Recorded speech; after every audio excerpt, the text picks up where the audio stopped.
Hey, quick editing Will here. I do not know why my audio has that buzzing noise in the back. Um, I recorded several videos at this time, and none of the other ones have that weird buzzing noise, so I don't know what it's about. Sorry. Hey guys, it's Parzival. I also go by Will, and I am back with another character babble, I suppose. Um, so I'm not really sure how to start this, but what I'm probably going to be putting in the title is something related to how Dativo has changed over the years. And so I actually have two different speed paints in here.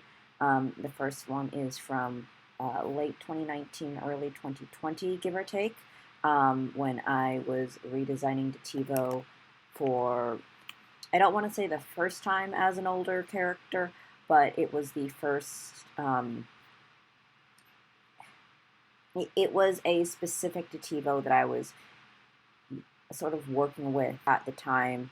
Um, According to my files, at least, this first speed paint was January 2020, or yeah, the 31st of January 2020, and it was the first sort of formal incarnation of. I jokingly call him Dad Tivo because it is the Tivo who is a functional father. Now he's not. It is not the complete first iteration of this character, but it's the first iteration that first time I actually drew him as a ref, and it was originally going to be for an RP group that I didn't end up joining. But this design sort of influenced later designs of Dativo in the same vein. And this is just sort of a more stable, sort of happy with himself Dativo, because he has changed over the past several years, especially in 2020 and 2021. So I want to talk about it um, a little bit. So, yeah, this first speed paint is from January of 2020, and then the second speed paint is from like about April 2021. So give it about a year and some change. And the second one is actually for a spring themed costume contest that was for a different RP group that I did end up joining. And I guess I just sort of want to talk about Dativo and how he's developed as a character over the past couple of years. Um, and I know that a lot of my OC speed paints are about like the character's history and stuff, and I'm gonna be getting into a little bit of Dativo's updated history in this video. But the thing that's really affected Dativo most over the past couple of years is that he really became sort of a projection character for me to help work through some of the issues that I was having mental health wise and concepts I was struggling to come to terms with and understand. So that's really what's changed. Originally, before 2020, before 2019, he was kind of just an abusive asshole who just did what he wanted and was generally just supposed to be an antagonist. And that has changed a lot over the last few years. He, and I don't want to say that he has stopped being that person he was, but what's happened is that that sort of turned into a stage of his life, and his story has become a lot more about developing as a person and getting past certain traumas. Because what I've discovered working with Steve over the past year and a half or 2 years that I've been working with him more intensely is that, man, you can fit so much trauma into one fucking Fae. Dativo does not have an excuse for his actions that have hurt people, but what he has developed is a more nuanced understanding of his past and how that became who he sort of turned into as a person and how that shaped who he is. So he has rediscovered and re-examined his history and childhood and realize, wow, that was kind of fucked up, and realize that some of the experiences that he had weren't normal and severely affected his understanding of society and how his brain works. And he had kind of really sort of bottled up his pain and his experiences and shoved them so far down that he didn't know how to express himself and only really understood that he hated himself, but he didn't understand why. And his story and the Kane family story in general tends to deal with monstrosity and what makes a monster. And Dativo saw himself so thoroughly as a monster that it became a significant part of his identity. And that hasn't changed, but he is no longer under the impression that he shouldn't try to get better and try and be a better person just because he is a monster, if that makes any sense. And one thing that I really enjoy about his development is the fact that it is consistently in flux, and that has sort of become part of his story, is that he is still a very flawed person, and that's part of his struggle in sort of finding who he is and redeeming himself.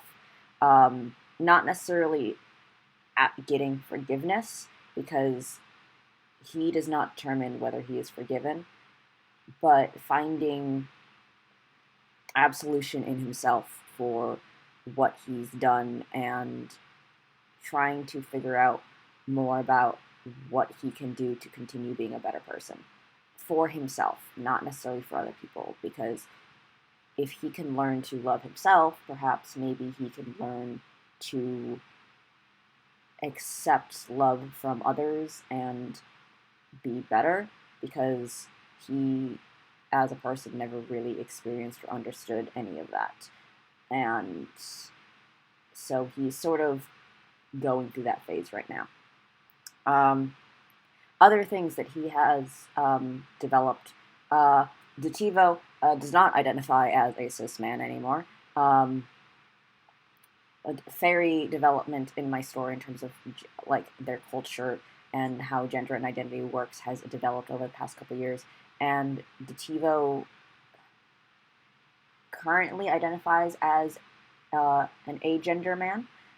Technically, he is cis by human standards, but that's not quite how he understands it. He was assigned male at birth. He currently identifies as a male, but by the way that humans understand gender, he is more on the agender side of things, because he doesn't really have a gender. He is just himself and his domain and corruption and what that stands for as a concept. His domain, which is corruption, is his gender, and that's how it works in the fairy universe, but that's not really how humans understand gender. So he has sort of adjusted that, because if he is only cis by the human terminology of it, that's not really as effective as a description for him, because that's not a word that he resonates with in terms of his understanding of his gender and stuff like that. So more effectively by like human standards, he is more agender because he doesn't subscribe to the human concepts of gender. But by the human standard of cis is assigned, the gender you have matches your assigned gender at birth, then yes, that does make him cis, but that's not really how he understands it in terms of his culture, because he was assigned male at birth because he was believed to be a reincarnation of his uncle, and that's not his quote-unquote biological sex as a fairy wasn't why he was assigned his gender, if that makes any sense. His preferred pronouns are he and it, because he is not human and therefore does not care if people use it or its for him. But he also accepts they, them. He will think that you are a coward because that is not his preferred pronoun set. And he believes that people who use a pronoun that is not listed as a preferred pronoun because of their own comfort are kind of jerks about it. But he understands that some people have issues with using his it or its pronouns because, those pronouns are dehumanizing and more objectifying. And he doesn't have a problem with that, but he understands that humans sometimes do. And so that is the alternative. Though, again, he will think that the person using those pronouns is a little bit of a coward. That is not reflective of my own personal opinions of the issue. I understand that there's a lot of baggage with that word, but characters are not people. Are not the characters do not always share the same opinions as the creators. Dativo also recently has developed a lot better with relationships and has become more open to actually dealing with more complex relationships. He has dated now, which is very interesting, and I was surprised because he doesn't really date, because he is the type of aromantic that is sort of repulsed by romance, except for the fact that he may just be some sort of gray romantic, because he has found his quote-unquote type. Unfortunately, that is Tumblr sexy man, because Dativo is also a Tumblr sexy man, but sometimes it just be that way. And he genuinely has gotten a lot more stable as a person and as a character, and his arc is a lot about overcoming the trauma that makes you a monster. Not that trauma inherently makes people monsters, but someone's reaction to their trauma, while understandable, might not always be the best course of action, especially if it hurts others. And so that is a big thing with Dativo, is that a lot of his original responses to certain traumas were to lash out at others and hurt other people because he didn't know how to cope with those emotions himself.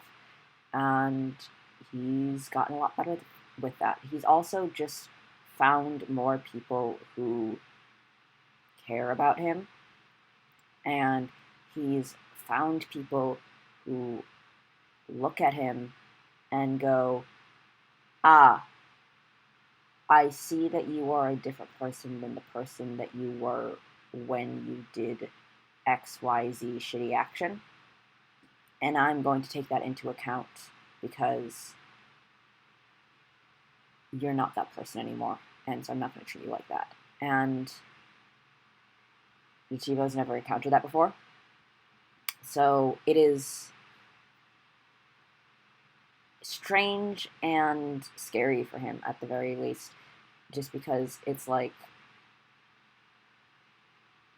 the concept of the things that you've done in the past not mattering to someone who is interacting with you in the present is not something he's familiar with. And that's not to say that that is absolutely how people should treat other people, but at the very least for Dativo, it is helping him currently work through some of his own issues in terms of his own identity and the disconnect between who he is and who he was. Of course, he also firmly believes that he is not the person that he is now without the foundation of who he was, but the malleability of who people can change to be is also very important to him. In terms of things with Dativo that have changed in a meta sense. Um, the fact that he's a playable character who isn't completely like an asshole is super surprising to me. Some of this development definitely has to do with the fact that you can't really play an abusive asshole against other people without them being super unlikable and without sort of isolating yourself in a way that's just not playable. So he kind of had to develop into a character who was at least somewhat reasonable when it came to, you know, interactability and depth. He couldn't just be a one-dimensional villain who was terrible. But at the same time, he still has kept a lot of his like concepts in terms of how he interacts with people. Um, Things that have changed recently as well is his current styles are pulling a lot more from some more modern Chinese fashion and styles, like his hair especially. He is working more with themes of trying to recapture a culture that was lost. He is he is a second generation. Um, no, that's not correct. His mom is half Asian and half white, and so that he is also part Chinese, and he never really experienced that. And a lot of the campaigns he's been in have been period pieces where he sort of had to suppress that because of the time period that he was in. He's very white passing, and his family had to pretend that they were white for a long time to have rights during that period of the United States. And so a lot of his stuff recently has been exploring that culture and that lost culture and trying to recapture it. He has also had a few changes in his diagnoses in terms of his mental health issues. He has PTSD, or rather complex PTSD, and instead of antisocial personality disorder, what has happened is that it has been re-diagnosed as a potential borderline personality disorder because the antisocial personality disorder that he had wasn't taking into account the fact that he had ADHD and was also autistic. He didn't really get those diagnoses until like later in his life, quote unquote, until he was an adult. So those weren't something that people were considering when it came to some of his symptoms and some of the expression of his issues. And a lot of the stuff about that was having to reanalyze what his symptoms were and what his issues were with those diagnoses in play, because he only got those diagnoses after his son, who is kind of a clone and just alternate version of him, also got those diagnoses, which meant that he needed to also get tested for those because, well, your duplicate has them, so let's get you tested. And so that's changed a lot, but it also means that he's gotten a lot more support in terms of having a better access to tools that he can use, because there's more research done on stuff that he is currently working with, and things have changed in a way that allow him to get access to tools and get help and talk to people more about his experiences, which is always good for, support when you're trying to learn about yourself and improve. He has also, just in general, as a character design, stopped being such a absolute slime ball when it comes to like his appearance. He has drifted away from the suit and slick back hair, because that was never really him in the first place. It was him, but it was the him that he thought people wanted him to be, as opposed to how he actually felt, which is a little bit more punk, a little bit more alternative, and he sort of aged himself up in terms of his human glamour because he didn't want to be the asshole slimeball mid-30s man anymore. Also, he doesn't really understand human ages. He doesn't understand how humans age, so he's like, I'm gonna go with something older, I think. I don't know how old 30 is supposed to look like. I don't know how old 50 is supposed to look like. So he's got more grayer hair and some more wrinkles on his face. He's also gotten a few scars that he's kept, and he put in his piercings from when he was, a teenager. So there is also that. Yeah, I don't really know where else to go with him. He is developing as a character and developing as just sort of something more than he was, which is, I think, very important. But in a live sense, he's become a more in-depth character and a more complex character in terms of motivations and reasons behind his actions, and also, that's just kind of how projection characters work sometimes, is you put them through your situations to try and deal with what you're dealing with.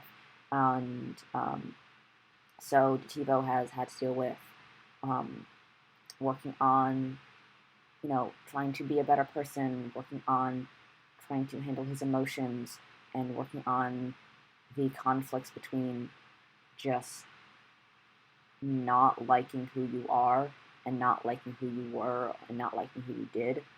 But time keeps going and people keep going, and so what are you going to do about it? As well as just sometimes there's communication issues, and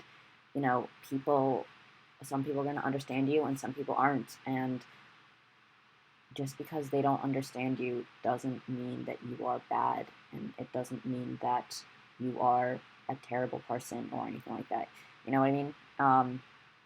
Sometimes you just really need someone who does understand you to help you figure out what's missing. But yeah, that's about all I have right now.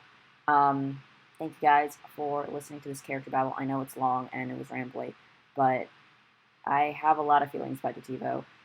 If you guys have any questions about him specifically, you can feel free to put those in the comments. I don't really know what else to say about him except for the fact that, he's obviously very dear and personal to me, and, I care about him as a character, and he's developed significantly for me. Yeah, I don't really know what to say about that, besides just the fact that, yeah, he's gotten a lot of work this past couple of years because of just what I've been going through and how I've been using him, and he's been my primary character for about 2 years now, to the point of basically being a mascot. And that sort of comes with its own hurdles and hassles, especially when it comes to people thinking that my mascots are representations of myself, which he's not. But to a certain extent, he stands for a lot of the themes that I work with in my stories. But yeah, thank you guys for listening to my character babble about Dativo, as rambly as it is, just because it is not super coherent, and there are some things that I'm trying to sort of, I don't want to say I want to hide them, but I don't know how to approach them in a sort of public video, if that makes any sense. So yeah, if you have any questions, feel free to let me know. Until then, though, thank you guys for watching this double speed paint, and I will send you guys to the outro. Bye-bye. Well, that's the end of this video. If you have any questions or comments, you can put those down in the description below. I would love that engagement. Or if you have any suggestions for future videos. Otherwise, any links to support me are going to be in the description below, including my Ko-fi, where you can toss me a tip. As usual, thank you guys so much for your support. Bye-bye.